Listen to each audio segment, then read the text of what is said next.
എല്ലാവർക്കും ഒരിക്കൽ കൂടി ഹൈദരാബാദ് ചോയ്സിലേക്ക് സ്വാഗതം. ഇന്ന് ഞങ്ങളിവിടെ ഉണ്ടാക്കാൻ വേണ്ടി പോകുന്നത് ചോക്ലേറ്റ് ബ്രൗണിയാണ്. ഇത് കുട്ടികൾക്കും മുതിർന്നവർക്കും ഒരുപോലെ ഇഷ്ടപ്പെടുന്ന നല്ലൊരു റെസിപ്പിയാണ് ഉണ്ടാക്കാൻ വേണ്ടി പോകുന്നത്. വളരെ എളുപ്പത്തിൽ ഉണ്ടാക്കിയെടുക്കാം, വളരെ ടേസ്റ്റിയാണ്.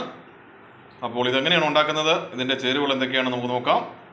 അപ്പോൾ നമുക്ക് നേരെ വീഡിയോയിലേക്ക് പോകാം. വളരെ ടേസ്റ്റി ആയിട്ടുള്ളൊരു റെസിപ്പിയാണ്, എല്ലാവരും ഉണ്ടാക്കി നോക്കുക.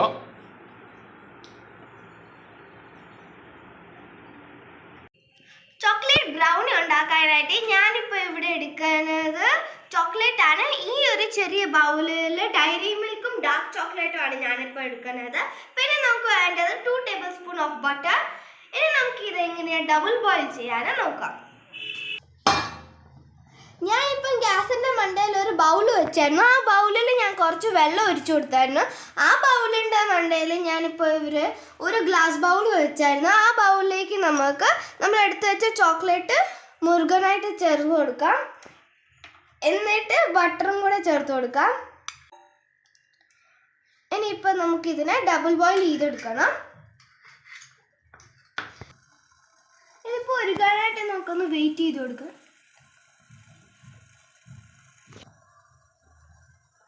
നമ്മുടെ ചോക്ലേറ്റ് മെൽറ്റ് ആയിട്ടുണ്ട്. ഇനി നമുക്കിത് പതിയെ ഒന്ന് മിക്സ് ചെയ്ത് കൊടുക്കണം. നമ്മുടെ ചോക്ലേറ്റ് ഇപ്പോൾ ഇവിടെ മെൽറ്റ് ആയി വരുന്നുണ്ട്. ആ സമയത്ത് നമുക്കൊന്ന് ഇളക്കി കൊടുക്കാം. നമ്മുടെ ചോക്ലേറ്റ് ഇപ്പോൾ ഇത് നല്ലോണം മെൽറ്റ് ആയി വന്നിട്ടുണ്ട്. ഇപ്പോൾ ഇത് കുറച്ച് കട്ടിക്കായിരിക്കുന്നത്. ഇതൊന്ന് ലൂസ് പരുവത്തിലാക്കാൻ വേണ്ടിയിട്ട് നമുക്ക് കുറച്ച് പാല് ചേർത്ത് കൊടുക്കാം. എന്നിട്ട് ഇത് നല്ലോണം ഒന്ന് മിക്സ് ചെയ്ത് കൊടുക്കാം. നമ്മളിപ്പോൾ ഇവിടെ പാൽ എന്തിനാണ് ചേർക്കുന്നതെന്ന് വെച്ചാൽ നമ്മൾ കുറച്ച് ചൂട് ആറിയതിന് ശേഷമാണ് നമ്മൾ ഇത് നമ്മുടെ ബാറ്ററിലേക്ക് ഒഴിക്കുന്നത്. അപ്പോഴത്തേക്കും ഇത് കട്ടിയായിരിക്കും. അതുകൊണ്ടാണ് നമ്മൾ കുറച്ച് പാൽ ഒഴിക്കുന്നത്. ഇതിപ്പോൾ ഇവിടെ ലൂസായിട്ടുണ്ട്. നമുക്ക് ഗ്യാസ് ഓഫ് ചെയ്ത് കൊടുക്കാം. ഇനി ഇത് തണുക്കാൻ വേണ്ടിയിട്ട് മാറ്റി വെക്കാം. ഇപ്പോൾ ഇത് മോൾഡ് ചെയ്യാനായിട്ട് ഞാനിപ്പോൾ ഇവിടെ ഇങ്ങനത്തെ ഒരു പാത്രമാണ് എടുത്തിട്ടുള്ളത്. ആദ്യം നമുക്ക് ഇതിലേക്ക് ബട്ടറോ എണ്ണയോ ഗീയോ തടവി കൊടുക്കാം. അതിൻ്റെ ശേഷം നമ്മൾ ബട്ടർ പേപ്പർ ഇല്ലാത്ത ആൾക്കാർക്ക് വേണ്ടിയിട്ടാണ് ഇത് ചെയ്യുന്നത്. ഞാനിപ്പോൾ ഇവിടെ വൈറ്റ് ബുക്കിൻ്റെ വൈറ്റ് പേജാണ് എടുത്തിട്ടുള്ളത്. ഇതിൻ്റെ മണ്ടയിലേക്കും കുറച്ച് നമുക്ക് ബട്ടർ ഒന്ന് തടവി കൊടുക്കണം. ഫുള്ളായിട്ട് തടവി കൊടുക്കണം. ബട്ടർ പേപ്പർ ഉള്ള ആൾക്കാർ ഇങ്ങനെ ചെയ്യേണ്ട ആവശ്യമില്ല. ബട്ടർ പേപ്പർ വെച്ചാൽ മതി. ബട്ടർ പേപ്പർ ഇല്ലാത്ത ആൾക്കാർ ഇങ്ങനെ ചെയ്ത് വെക്കാനാണ്. ഇനി നമുക്ക് ഇതൊരു സൈഡിലേക്ക് മാറ്റി വെച്ചിട്ട് ബാറ്റർ എങ്ങനെയാണ് തയ്യാറാക്കാമെന്ന് നോക്കാം. അപ്പം നമ്മുടെ വൈറ്റ് പേപ്പറിൽ ഞാനിപ്പോൾ ബട്ടർ തടവി കൊടുത്തിട്ടുണ്ട്. നമ്മുടെ ഡ്രൈ ഇൻഗ്രീഡിയൻസ് എന്തൊക്കെയാണ് നമുക്ക് നോക്കാം. ഞാനിപ്പോൾ ഇവിടെ 1 കപ്പ് അതുപോലെ എടുത്തിട്ടുള്ള മൈദയാണ്, 2 ടേബിൾ സ്പൂൺ കൊക്കോ പൗഡർ. ഇനി നമുക്ക് ഈ ഡ്രൈ ഇൻഗ്രീഡിയൻസ് എല്ലാം ഒന്ന് അരിച്ചെടുക്കാം. അതിനായിട്ട് ഞാനിപ്പോൾ ഇവിടെ ഒരു അരിപ്പ് എടുത്തിട്ടുണ്ട്. ഇതിലേക്ക് നമ്മൾ എടുത്തു വെച്ച മൈദ ചേർത്ത് കൊടുക്കാം. എന്നിട്ട് 1/4 teaspoon baking powder, cocoa powder ചേർത്ത് കൊടുത്തിട്ട് നല്ലപോലെ ഒന്ന് അരിച്ചെടുക്കാം. ഇനി നമുക്ക് 1/2 ടീസ്പൂൺ ഇൻസ്റ്റന്റ് ബ്രൂ പൗഡർ ചേർത്ത് കൊടുക്കാം. ഏത് കോഫി പൗഡർ വേണമെങ്കിലും ചേർക്കാം. എന്നിട്ട് ഇത് നല്ലപോലെ ഒന്ന് അരിച്ചെടുക്കാം. ഇതൊക്കെ നല്ലപോലെ ഒന്ന് മിക്സ് ആയി കിട്ടാനായിട്ട് ഞാനിപ്പോൾ ഇത് 3 പ്രാവശ്യം അരിച്ചെടുത്തിട്ടുണ്ട്.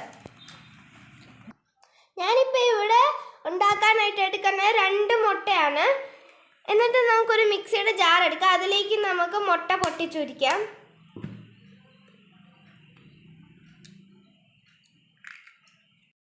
മുട്ട പൊട്ടിച്ചൊഴിച്ചതിന് ശേഷം നമുക്ക് 2 ഏലക്ക ചേർത്ത് കൊടുക്കാം. എന്നിട്ട് ഇതൊന്ന് ബീറ്റ് ചെയ്തെടുക്കാം. ഞാനിപ്പോൾ ഇത് നല്ലപോലെ ബീറ്റ് ചെയ്തെടുത്തിട്ടുണ്ട്. ഇനി നമുക്ക് ഇതിലേക്ക് പഞ്ചസാര ചേർത്ത് കൊടുക്കാം. മധുരത്തിന് ആവശ്യത്തിന് പഞ്ചസാര, എന്നിട്ട് കുറച്ച് ബട്ടറും കൂടെ ചേർത്ത് കൊടുക്കാം. ഇനി ഇത് നമുക്ക് ഒന്നും കൂടെ ഒന്ന് ബീറ്റ് ചെയ്തെടുക്കാം. ഞാനിപ്പോൾ ഇവിടെ ഒരു വലിയ ബൗൾ എടുത്തിട്ടുണ്ട്. ഇതിലേക്ക് നമ്മുടെ മുട്ട അടിച്ചു വെച്ചത് ചേർത്ത് കൊടുക്കാം.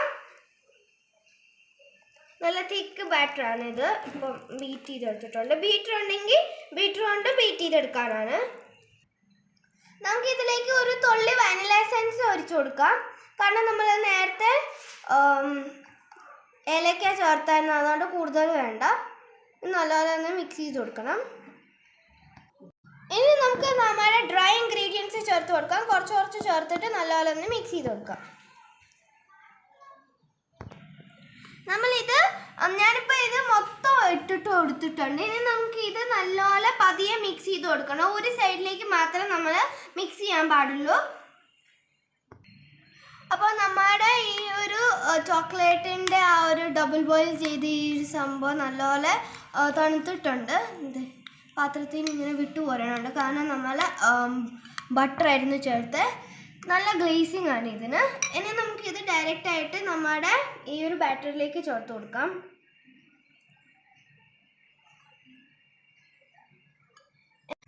ഇത് നമുക്ക് നല്ലപോലെ ഒന്ന് മിക്സ് ചെയ്ത് കൊടുക്കണം. ഇതെല്ലാം നല്ലപോലെ ഒന്ന് യോജിപ്പിടിക്കണം. അപ്പോൾ നമ്മുടെ ബാറ്ററി ഇവിടെ റെഡി ആയിട്ടുണ്ട്. കേക്കിൻ്റെ പോലെ ലൂസ് പരുവല്ല, ഇതിൻ്റെ നല്ല തിക്ക് പരുവാണ്. ഇനി നമുക്ക് ഇതിലേക്ക് കാഷ്യൂനട്ട് ചേർത്ത് കൊടുക്കാം. ഞാനിപ്പോൾ കാഷ്യൂനട്ട് ഇങ്ങനെ കട്ട് ചെയ്തതാണ്.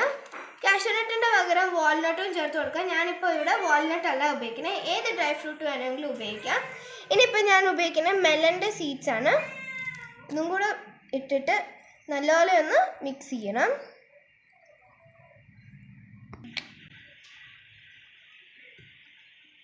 ഇനി നമുക്ക് നമ്മൾ നേരത്തെ ബട്ടർ പേപ്പർ ഒക്കെ ഇട്ട് വെച്ച ടിന്നിലേക്ക് നമ്മുടെ ബാറ്റർ ചേർത്ത് കൊടുക്കാം. നിങ്ങൾക്ക് കാണുമ്പോൾ അറിയാം ഇതിൻ്റെ ഒരു തിക്ക് ബാറ്ററാണ്. ഇനി നമുക്ക് ഇതെല്ലാം ഇട്ട് കൊടുത്തിട്ടുണ്ട്. ഇനി നമുക്ക് ഇതൊന്ന് ടാപ്പ് ചെയ്ത് കൊടുക്കാം.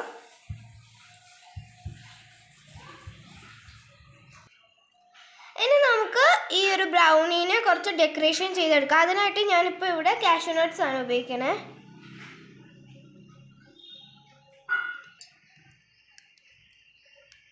ഇനി നമുക്ക് കുറച്ച് മെലൺ സീഡ്സും കൂടെ ഇട്ട് കൊടുക്കാം. ഇനിയിപ്പോൾ നമുക്ക് ഇതൊന്ന് ബേക്ക് ചെയ്തെടുക്കാം.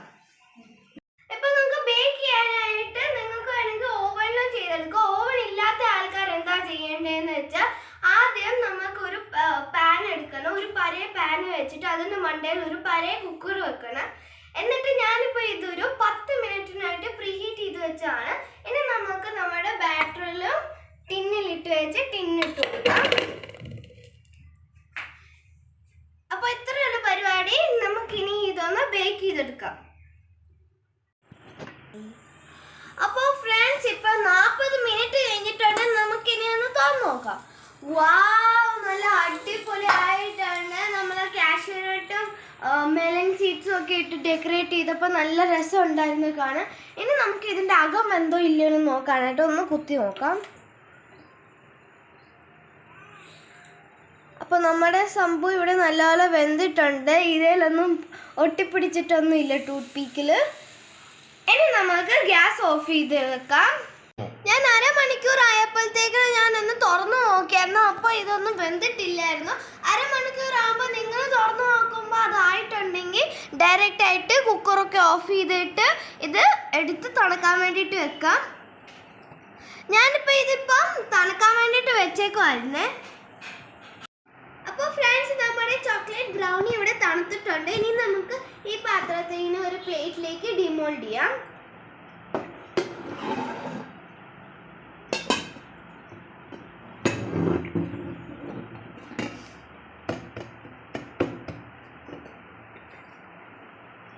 അപ്പോൾ ഇത് ഡിമോൾഡ് ആയി വന്നിട്ടുണ്ട്. ഇനി നമുക്ക് നമ്മുടെ ബട്ടർ പേപ്പർ ഒന്ന് മാറ്റി വെക്കാം.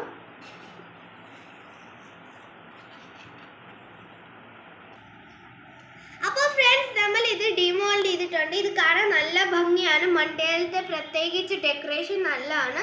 സൈഡൊക്കെ നല്ല സോഫ്റ്റ് ആണ്. മണ്ടയിൽ നല്ല ക്രിസ്പിനെസ് ഉണ്ട്. ഇങ്ങനെയാണ് ബ്രൗണി ഇരിക്കേണ്ടത്. ഇനി നമുക്ക് ഇത് എങ്ങനെയാണ് സെറ്റ് ചെയ്യാന്ന് നോക്കാം. ഞാനിപ്പോൾ ഇതൊരു സ്ക്വയർ ഷേപ്പിലാക്കി കട്ട് ചെയ്തിട്ടുണ്ട്. ഇനി നമുക്ക് ഇതിൻ്റെ മണ്ടയിൽ നല്ല ഫ്രഷ് വാനില ഐസ്ക്രീം ചേർത്ത് കൊടുക്കാം. എന്നിട്ട് അതിന് മുമ്പ് നമുക്ക് ചോക്ലേറ്റ് സിറപ്പ് ഒഴിച്ചു കൊടുക്കാം.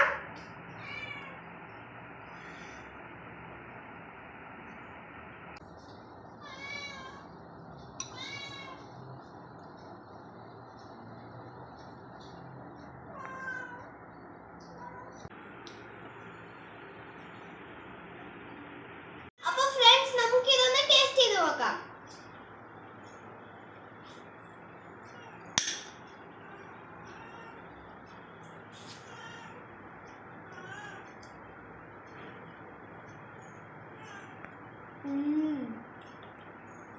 അടിപൊളിയായിട്ടുണ്ട്. നമ്മുടെ ബ്രൗണി നല്ല സോഫ്റ്റ് ആയിട്ടാണ് ഇരിക്കുന്നത്, നല്ല ചോക്ലേറ്റ് ടേസ്റ്റ് ഉണ്ട്. അപ്പോൾ ഇതെല്ലാവരും വീട്ടിൽ ട്രൈ ചെയ്ത് നോക്കണം. നമ്മൾ ഈ ചോക്ലേറ്റ് ബ്രൗണി കഴിക്കുമ്പോൾ നമുക്ക് നല്ല ചോക്ലേറ്റിന്റെ ഫ്ലേവർ വരുന്നുണ്ട്, നല്ല സോഫ്റ്റ് ആണ് ഈ ചോക്ലേറ്റ് ബ്രൗണി. പിന്നെ നമുക്ക് നല്ല നട്ട്സിന്റെ, നമ്മൾ ബാറ്ററിൽ നട്ട്സ് ഇട്ടാണ്, നല്ല നട്ട്സിന്റെ ടേസ്റ്റ് ഉണ്ട്. ഇടയ്ക്ക് നമുക്ക് നട്ട്സ് ചവയ്ക്കാനൊക്കെ കിട്ടും, അടിപൊളിയാണ് നല്ല. അപ്പൊ നമ്മളിത് കഴിക്കുമ്പോഴത്തേക്കും ഐസ്ക്രീമും ചോക്ലേറ്റ് സിറപ്പും ബ്രൗണിയും കൂടെ കൂട്ടിയാണ് കഴിക്കുക. അതാണ് ഇതിന്റെ കോമ്പിനേഷൻ. അപ്പൊ സമ്മർ സീസണിൽ എല്ലാവരും ഇതൊന്ന് ട്രൈ ചെയ്ത് നോക്കണം. അടിപൊളിയായിട്ടുള്ള റെസിപ്പിയാണ്. ഇഷ്ടപ്പെടുവാണെങ്കിൽ ഒന്ന് ലൈക്ക് ചെയ്യണേ, ഷെയർ ചെയ്യണം, സബ്സ്ക്രൈബ് ചെയ്യാൻ മറക്കല്ലേ. പ്ലീസ് കമന്റ് ചെയ്യണം. വീണ്ടും ഒരു അടിപൊളി വീഡിയോ